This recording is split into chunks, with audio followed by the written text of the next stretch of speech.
PSV have had an awesome first half to their season. As we enter the winter break, the club sits top of the Eredivisie standings unbeaten and are through to the Champions League knockout stage for the first time since the 2015-2016 season. Peter Bosz has an impressive track record of managing Ajax, Dortmund, Leverkusen, and Lyon, but the work that he's done with this PSV squad might rival the best achievement he's had yet. I'm always cheering on American players that are featuring abroad, and there are 3 US men's national team talents in this PSV team. 3 young and exciting players with Sergiño Dest, Malik Tillman, and Ricardo Pepi. Pepi's already here on a permanent transfer, but both Dest and Tillman are playing at a high level and may have their loans become permanent. The Eredivisie kicks off earlier than most leagues as we begin our season against Utrecht. Starting 11-wise, no surprises. Both Tillman and Pepi need to earn their place in the starting 11, whereas Dest features at left back for us. And it's a 2-0 win as De Jong and Lozano both score goals. As far as the Champions League goes, I was very entertained by PSV's latest matchup against Arsenal. We're going to replicate that in this save as we're just shy of the January transfer window. And it's an important fixture for the simulation as all the teams in our group have a chance of reaching the knockout stage. Bosz should be familiar with some of the players in this Arsenal squad. Kai Havertz features off the bench where he had his rise to fame at Leverkusen with Bosz. I have always enjoyed saves in the Eredivisie. There are enough teams that challenge for the league title, and of course, it's always going to be a difficult task to reach the latter stages of the Champions League, facing tougher opposition like Arsenal. But we do score the opener in this one, only taking 11 minutes for De Jong to get his goal. He has been in incredible form for PSV, probably exceeding expectations considering the tactics that Bosz uses. But we're just before the halftime break, and it's Martin Odegaard pushing down the byline, finding Jesus, who will play the ball across to Martinelli. We're level going into the break. A draw might be enough to see us through to the knockout stage, but a win would certainly be better. We've got to be more careful with the ball, though. These gegenpressing tactics from Arsenal will lead to a goal. It's Bukayo Saka to bag the winner for the Gunners. Some disappointment for Dest, but hopefully we'll still be in European competitions moving forward. Coming off of that defeat in the Champions League, it's time to review results at the halfway mark. Going into the January transfer window, we sit top of the Eredivisie standings, a single point ahead of AZ. And for the Champions League, we fortunately finish 3rd. So that means we're still in the Europa League and have another opportunity to win silverware this season. Starting 11-wise, just a single change as Bella Kochup takes over at the right center back position, surpassing Romaglio in his overall rating. Van Aanholt has had his loan recalled by Galatasaray as he didn't receive enough play time, but our first opponent in the Europa League will be Molde. I am familiar with the team from Norway, although I don't know many of their players. Some decent potential at 78 for the young left back though. Credit to Molde, they gave us a run for our money, achieving a draw in their home fixture, but we do get the job done at the Philips Stadium, moving through to the round of 16, where we'll face Bosz's former club Leverkusen. Plenty of high potential players to highlight in this team like Florian Wirtz, but instead I'll feature a new transfer with Kevin Danzo returning back to the Bundesliga. It's another draw in the opening fixture as we head into the second leg against Leverkusen and achieve a win. Irving Lozano bagging the winner in the 89th minute. We're through to the quarterfinals and another tough matchup with PSG. More new transfers to feature as Leon Goretzka has made the move to the neighboring country of France. It's PSV versus PSG. And as we look at the 2 results, PSG were the better side, winning 6-2 on aggregate. Half of the battle in European competitions is getting a good draw. We just didn't have that this season. Although we're not in great form, there's still plenty for us to play for as we match up against Ajax. There are only 2 fixtures remaining in our league season. We're battling Ajax for that 3rd place spot. It will not come easily though, plenty of high potential players in their team. In recent years, Ajax and PSV have been the 2 top teams in the Netherlands. Now you've got teams like Feyenoord getting added to the mix, but it's always going to make for an interesting matchup, and hopefully we can come out on top and more or less secure our place in the Europa League at minimum next year. But it's a good stave by Rulli to start the highlights as Brian Brobbey will set up Berghuis. He will play the pass to Van de Boomen, and now it's Bergwijn who narrowly has his effort go over the bar. Bakayoko, top talent for PSV. There are lots of clubs interested in getting his signature, including Bundesliga sides like Borussia Dortmund. There have been historically so many connections between the Eredivisie and the Bundesliga that I wouldn't be shocked to see that sort of transfer happen. But you can see here, it's going to be credited as an own goal from the Noah Long header. I think personally, he did enough to have that effort go on target, but it's Carlos Forbes that finds Berghuis, and that is the equalizer for Ajax in the 52nd minute. It's going to make for a very interesting last few minutes in this match as Ricardo Pepi does get brought on. We'll see him in action for the first time, and shortly after that substitution, it's a set piece that is unable to get cleared away from Ajax. Along with the pressing, he will play the ball across, and unfortunately, he is going to be called for offside. He does well to put himself in the right position so many times. Just in that case, he wasn't able to track back enough from the corner kick. A couple of top stops from both the defender and Benitez to keep this match level, as now Hato finds Van de Bomen over to the striker from Ajax. They are going to get the go-ahead goal. Just about 20 minutes remaining, and Ajax are in the driver's seat. We haven't given up, though. Bella Kotchap driving the ball forward, looking for the pass. Eventually, it's Joey Veerman who finds Pepi, back to Veerman, and a fantastic effort from the center midfielder. Those of you that have followed my channel for a while know I'm a big fan of Joey Veerman, even before he made the PSV transfer. Always considered him to be an underrated talent. It's a shame that Ajax ended up getting the go-ahead goal with just minutes remaining. We played well, but just not good enough on the defensive front, as Ajax will take that third place spot, and we're going to need a lot of things to go our way if we do want to be in the Europa League next year. Unfortunately, we couldn't replicate the same form that PSV have had this season. It's a 4th place finish in the Eredivisie and exiting out of all competitions earlier than we would have liked. Taking a look at the standings, it's AZ that take the top spot with Feyenoord in 2nd and Ajax in 3rd. A very good season from AZ, as they were also Oranje Beker winners against Ajax. Manchester City defeat Sevilla in the UEFA Super Cup. They also were Champions League winners against Atletico Madrid. Roma pick up the Europa League against PSG, and Besiktas defeat Villarreal in the Conference League final. We had 3 players with very good goal numbers this season, but Noah Long takes the top spot with 23 from 49. He ended up being tied at the 6th place spot for most goals in the Eredivisie. Both De Jong and Pepi, 1 league goal ahead of him, tied for 4th. And Joey Veerman, just an all-around box-to-box midfielder, had the most assists for the club, 14 from 50. He was by far the league leader in this category, the only player to reach double digits. Some room for improvement as far as clean sheets go. Benitez tied for the 6th most. I've already talked about how big of a talent Bakayoko is. He went up +7 in his rating over the course of the season. Jordan Teze acting as a right back in this club, up +6 to an 82 overall. And to review the American player, Sergiño Dest saw a +4 growth, hitting the 80s overall mark. Ricardo Pepi, slow and steady improvement over the course of the season, and some really good goal numbers, up +6 to a 78, and Malik Tillman also at that 78 overall. That does mean we've got some decisions to make. 2 of our American players have their loans expiring. It's hard to put a price on what they've contributed. We'll have to find a way to make it work in our budget. I've saved Youth Academy updates for the end of the season, and one of our original players, Alto Hemelainen, has reached a 62 overall. The Finnish center attacking mid has 86 to 92 potential, but we also start the season with a Dutch 5-star, 4-star scout.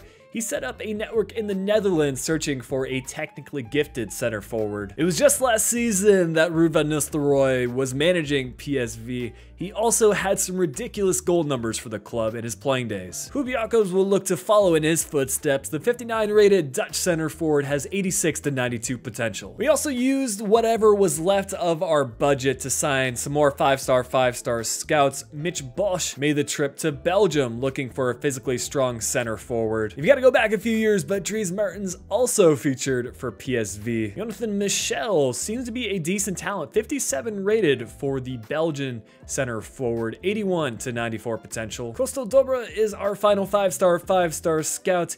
He will be establishing a network in England to search for a right winger. Madueke has had a good amount of potential for a long time. Of course, he's now over at Chelsea, but he also had some good years at PSV. Patrick Jackson is actually our highest rated Youth Academy player yet. The 71 rated English right winger has 86 to 94 potential.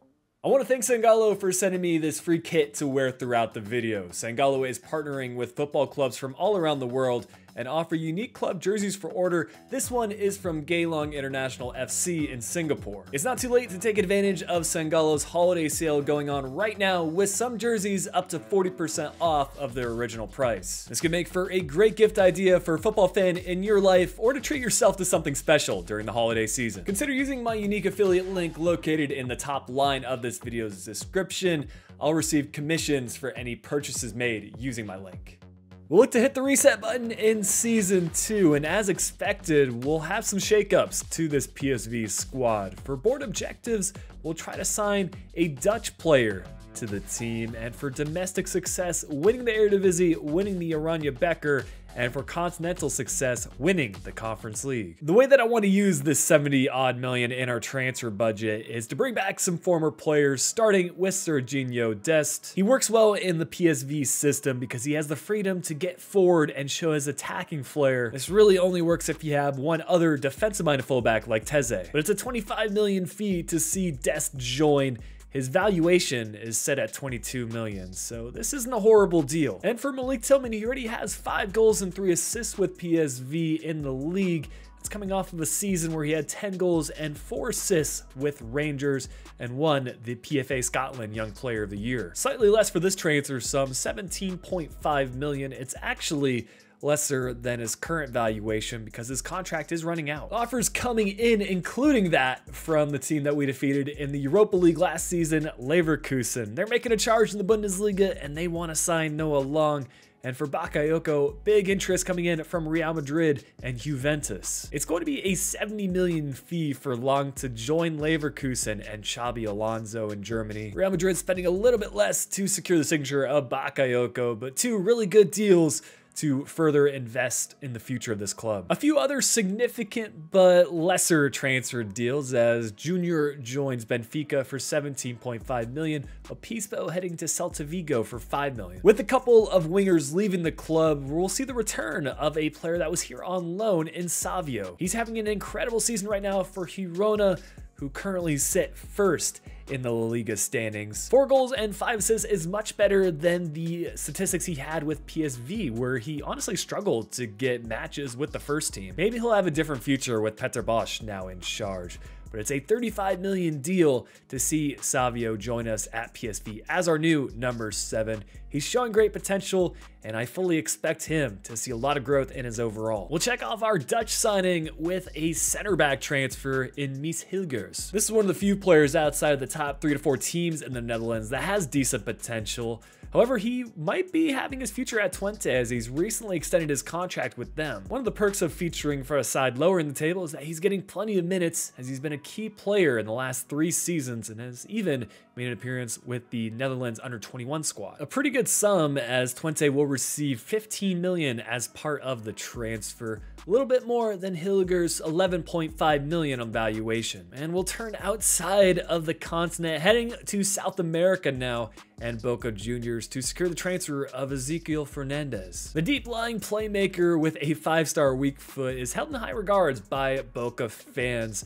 There have been some links with him and Porto, but we've seen a couple of players from Argentina make the move to the Eredivisie. It is, after all, one of the top nationalities for players around the world. Only 7.5 million for this transfer fee, arguably the best deal we've had of this summer, as Fernandez's valuation is at 8 million and he's showing great potential as well. Plenty of moves this summer, and I think it's a good thing because we didn't hit the mark last season. It's an easier stretch of matches to kick off our Eredivisie campaign in August, and our starting 11 we'll see a couple of American players now feature, including Tillman and Pepi, who are growing quickly in their rating. It was a 4-2 victory as Tillman scored a brace and is well on his way as a PSV player. One advantage of us dropping down to the Conference League is that our competition should get easier. Our group this season consisting of Fenerbahce, Sengawa, and Viking FK. This Dest leads the way in potential for this group as he's got 84. The former Lyon and Monaco striker Goibels is still fairly young, so he has room to grow. And the top talent for Viking is Auckland at a 64 overall. Based off of our competition, I figured we were fine advancing to the January transfer window, so we'll review results. We sit 5th place in the Eredivisie standings, so some room for improvement there.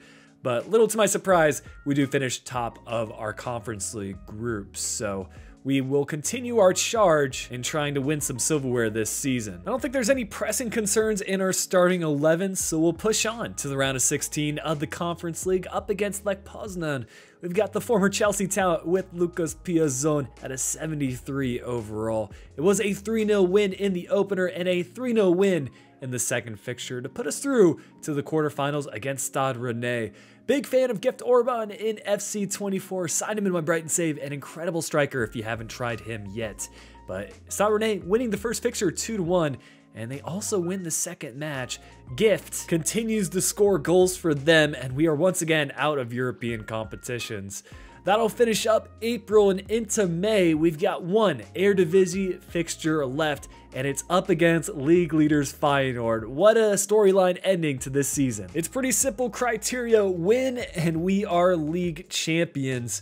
And our job might be on the line because if we do lose this match and don't achieve our domestic success objective, I think the odds are pretty likely that we'll get the sack. As an added incentive, this is Luuk de Jong's final match. He'll be retiring at the end of the season. Here is the Feyenoord starting 11. No Santiago Jimenez up top, so that's already made our life a lot easier.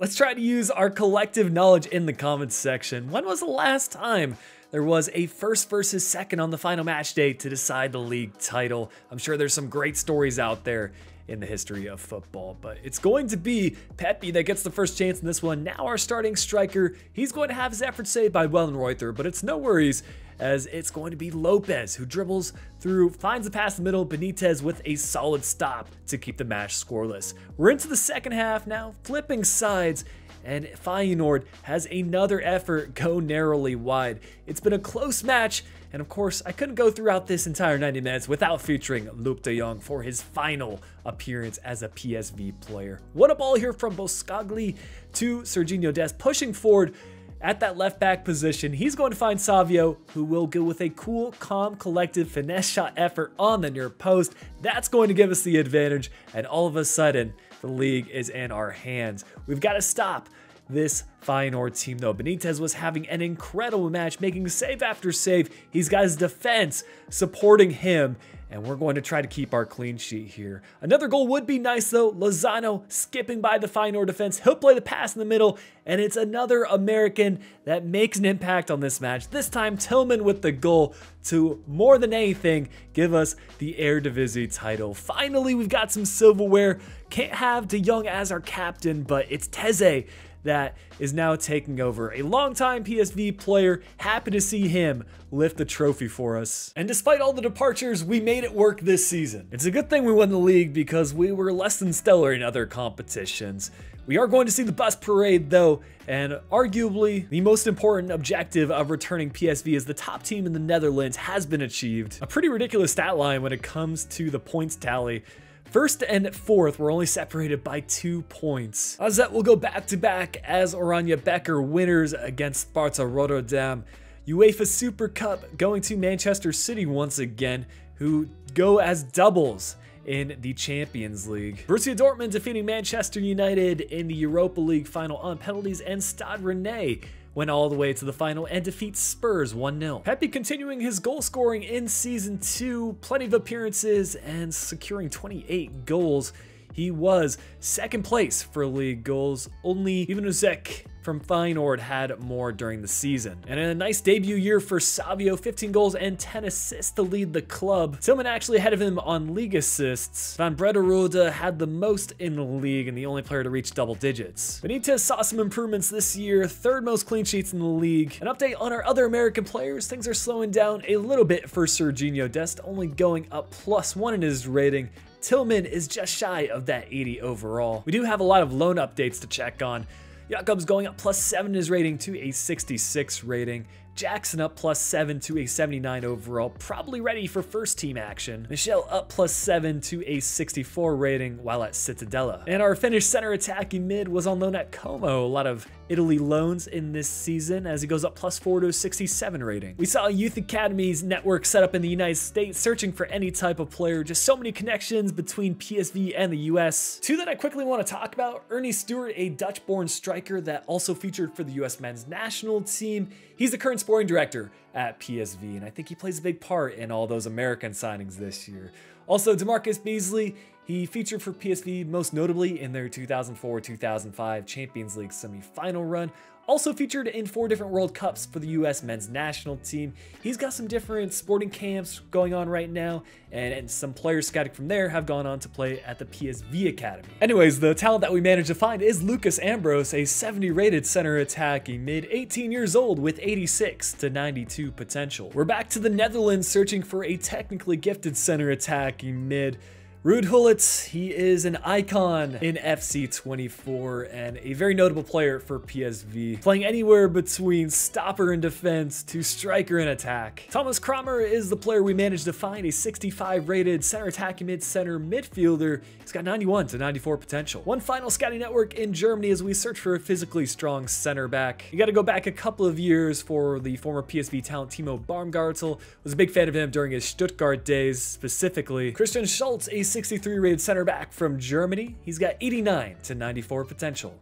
We're as confident as ever heading into Season 3 of the rebuild, and hopefully now we can start to reach the latter stages of European competitions. For board objectives, a heavy focus on youth development, but for domestic success, same as last year, winning the Eredivisie, winning the Oranje Beker, and for continental success, we'll try to reach the quarterfinal of the Champions League. A big rise to our transfer budget though, we are clear of 100 million, and I fully intend on using some of those funds on our first arrival. It's the return of former PSV talent Memphis Depay. Featuring for the club between 2011 and 2015, he scored 22 Eredivisie goals in his final season. Of course, he then went on to move to Manchester United, and maybe a controversial take, but I don't think he had enough time there to really make an impact. Going on to then feature for Lyon for several years, and now Barcelona and Atleti in recent stints.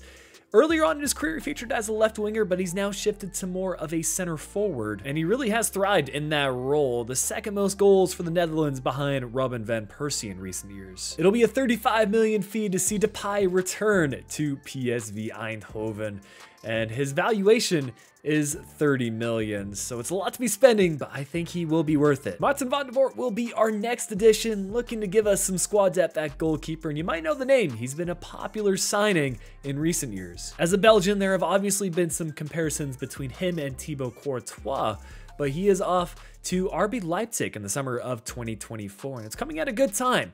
He's allowed about a goal a game the last 2 seasons, and he really fits the definition of a modern goalkeeper. High potential keepers are hard to come by in career mode, and we had to pay the big bucks for him, 30 million, which is significantly over his valuation, but we've got the funds available, so why not make it happen? And we've had a year break from Armel Balakocha, but I felt like now is the right time to bring him back to PSV. I wouldn't be shocked to see him move to a big name club. There were a lot of links between him and Bundesliga teams this summer. It was pretty much up till deadline day where the deal fell through between him and Borussia Dortmund and Bayern. PSV were the benefactor of that, adding a really good center back who, when healthy, is going to be an absolute menace in defense. His fee and crew mode isn't that bad, only 15 million, and he'll give us that squad depth featuring at either left center back or right center back because he does have a 5-star weak foot, just slightly above his valuation of 14 million from Southampton. One of the big questions right now is whether we can repeat success in the Eredivisie and show it wasn't a fluke. Our competition in August is going to be significantly more difficult, but our starting 11 is of the same quality. Van de Voort will be getting the majority of appearances in the league, so he can help develop his rating. And a perfect start to the year, 3-0 victory and keeping that clean sheet. We will continue our winning ways up until match day 4, where we're going to be hit with a big surprise, a huge offer coming in from Manchester City for Teze. I thought a long time about what to do about the offer. On one hand, he's been a long-time PSV player. On the other, he probably wants to move to the Premier League one day. Ultimately, we accepted the 50 million fee to see Teze depart. I will be very curious to see what sort of role he'll play for City, whether that be at right back or at center back. Vertessen also leaving the club to join Leicester at a 12.5 million fee, and Ramalho going to Braga for 2.5 million. Because we need a new fullback, I turn towards Jordan Boss, who upon first impressions might be too low rated, but I think he is an exceptional signing and one that fits the PSV criteria of having a good amount of potential. The Melbourne-born left back holds both Australian and Dutch citizenship, and he is making considerable amount of appearances in the Belgian Pro League. We're going to use a portion of the proceeds from the Teze transfer to sign Boss for 15 million. It's about double his valuation, but trust me when I say I've got a plan in mind and I think he can take over as one of the starting fullbacks for us. Our decision to switch around the starting 11 doesn't seem to have impacted our form much. We stay undefeated heading into our first Champions League fixture against Atletico Madrid.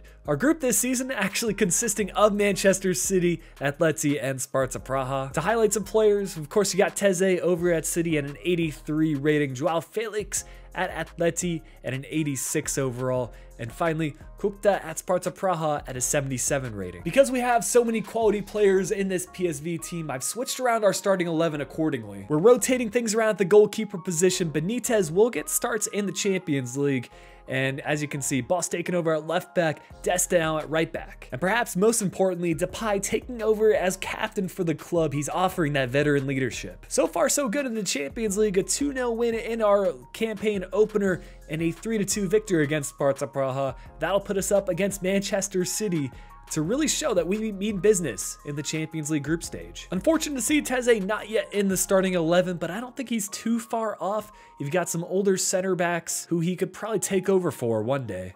There are actually a lot of links between us and Manchester City, both in regards to the Teze deal and Savio being part of Troyes and the City Football Group ownership.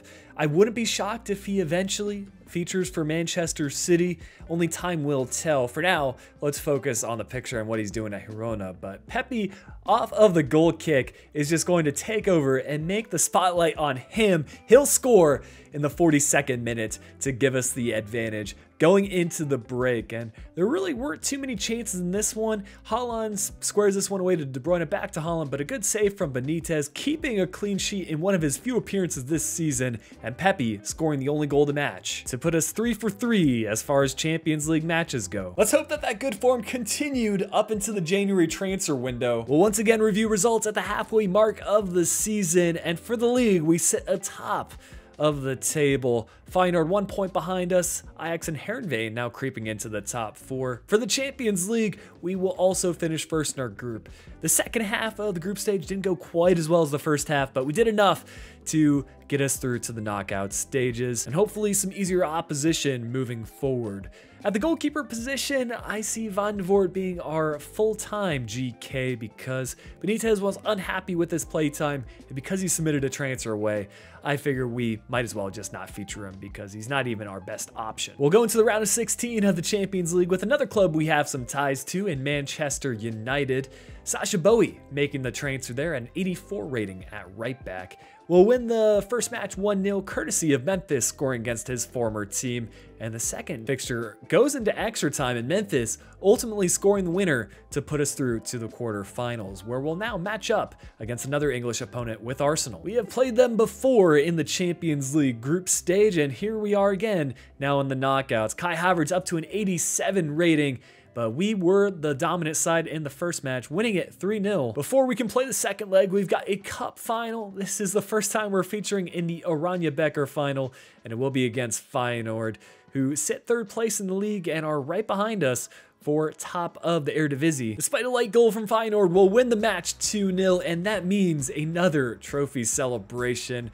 It'll hopefully give us a good amount of confidence and momentum as we try to see things out in the Eredivisie and the Champions League. But returning focus back to the Champions League, second leg of that fixture against Arsenal goes 1-1. So 4-1 aggregate in our favor through to the semifinals, and it's once again PSG, a team that we've played before. They knocked us out of the Europa League, and Kylian Mbappe is now at a 94 rating and still at the club. The first leg ends 1-1, but PSG get the advantage in the second leg, 4-2 on aggregate. So our season will end second in the Eredivisie, Oranje Beker winners, and semi-final appearances in the Champions League. There's still a lot left to be desired in this PSV team, but I think we've achieved the objective of featuring American players and helping them reach new heights. We will once again end the season with a bus parade, this time for the Oranje Beker trophy.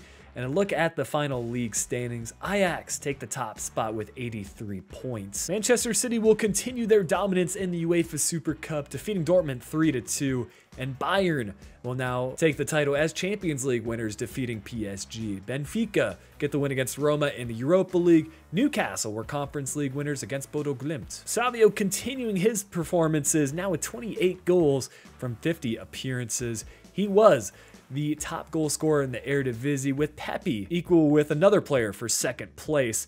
That was enough to give him player of the season of the Eredivisie, the first time I've actually seen this cutscene in EAFC 24. Dest was equal with Veerman for the most assists of the club, securing his spot as the starting right back in this team and having the third most assists in the Eredivisie. Clean sheets going to Rulli from Ajax, and Van der Voort comfortably equal with Ryan at that fourth place spot. We also managed to have a player surpass 100 million for their evaluation. First year that Jackson was in our first team, and he's now at an 86 rating. He'll continue PSV's history of developing world-class young talents.